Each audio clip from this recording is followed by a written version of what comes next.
For an NFL player, winning comes first, Canton comes second. There's nothing like being a Super Bowl champion who has his legacy enshrined forever in the Pro Football Hall of Fame. The only problem is that Canton isn't big enough for most NFLers, so sometimes they're forced to keep out perennial Pro Bowlers.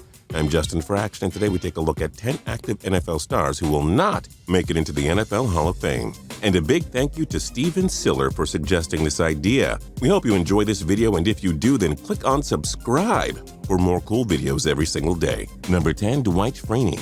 While Peyton Manning commanded all the attention in Indianapolis from 1998 to 2010, Freeney was among the NFL's top defensive players. He reached 7 Pro Bowls and racked up 7 double-digit sack seasons. Freeney was an elite pass rusher from 2002 to 10, but he hasn't been the same quarterback destroyer for the last 5 years. Freeney lost a step real quickly and won't be remembered as the consistent star he once was. Being part of the 100-sack club is amazing, but it's not going to be enough to get him into Canton. Number 9, Antonio Brown. This isn't going to sit well with many of you, but allow us to explain.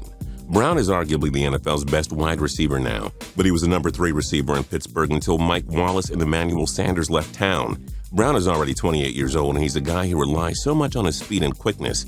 As he nears 30, the flashes will wind down, and Brown won't be an 1,000-yard receiver anymore. Consistency is key, and Brown's inconsistent first 3 NFL seasons could be enough to keep him out. At least we're betting on it. Number 8, Matt Forte. Forte is definitely one of the best running backs of his generation, but he's no Adrian Peterson, and he's certainly no future Hall of Famer. Tough to believe, but he's only a 2-time Pro Bowler, despite being a consistent 1,000-yard rusher.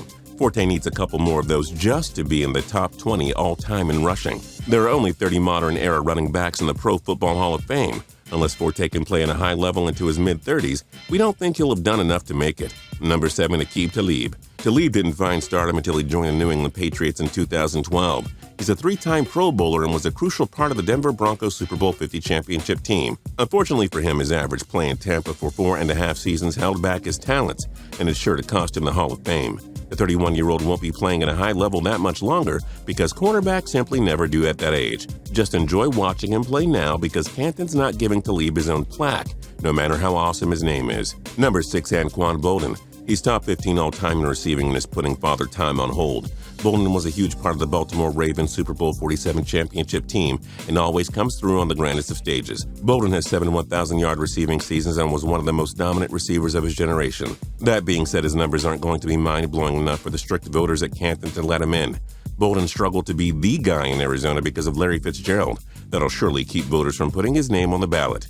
Number 5, Carson Palmer. It's easy to automatically assume that any quarterback who plays at a fairly high level for over a decade deserves his chance in Canton. Well, Palmer's not going to earn any consideration at this point. The 37-year-old was too inconsistent with the Cincinnati Bengals and quite awful with the Oakland Raiders. 2 strong seasons with the Arizona Cardinals is not enough to get him in. If Palmer somehow finds a way to 50,000 passing yards and can add 1 or 2 more Super Bowls, he might make a case for himself. But A, those are long shots to happen, and B, it probably wouldn't be enough anyway. Number 4, Jamaal Charles. Charles made his case as the NFL's best running back from 2009 to 14. He rushed for 1,000 yards each of those years with the exception of 2011, when he tore his ACL, forcing him to miss 14 games. Sadly for Charles, 2 torn ACLs and other knee injuries have prevented him from maximizing his stats. He played just 5 games in 2015 and missed most of 2016. At 30 years of age, Charles isn't going to play much longer. Running backs in their 30s with so many knee injuries just can't do it.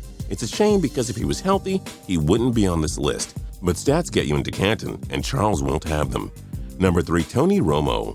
When you're the all-time passing yards and touchdown passing yards leader for America's team, you've definitely done a lot right.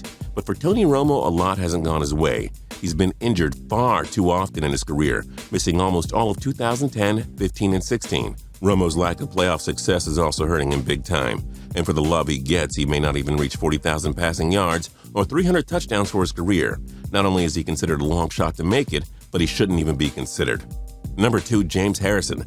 Harrison has a great story to tell his grandkids about how he made it to the NFL. The Pittsburgh Steelers signed him as an undrafted free agent. In turn, he became the NFL Defensive Player of the Year in 2008, reached 5 Pro Bowls and won Super Bowls 40 and 43 with the team. But he hasn't made a Pro Bowl since 2011 and didn't make his first one until 2007. In short, Harrison started his career slow and failed to make an impact early on. He also hasn't been a major standout during his last few seasons. Credit him for being a huge underdog success story, but sentiments don't buy your ticket to Canton. And number 1, Eli Manning. Oh, don't hurt us, Giants fans. Eli may make it to the Pro Football Hall of Fame, but we're betting against it. Yes, he won Super Bowls 42 and 46 with the G-Men, but come on, he has never been an elite quarterback nor an MVP candidate. He's going to finish with over 50,000 passing yards and possibly, but unlikely, 400 touchdown passes. But you can't let 2 big games cover up the inconsistency of his career. Manning is a legend to the Giants, but he's not going to be a Hall of Famer. Just picture him without 2 Super Bowls. Does that spell Canton? Which other NFL players do you think will fail to make it into the Hall of Fame? We're looking forward to seeing your comments below. If you like this video and learned a thing or two, clicking the like button helps us out a ton and we appreciate it. If this is your first time coming around to Total Pro Sports though, subscribing is a great idea because we put out videos like this every single day. But as always, thanks for watching and we'll see you guys next time.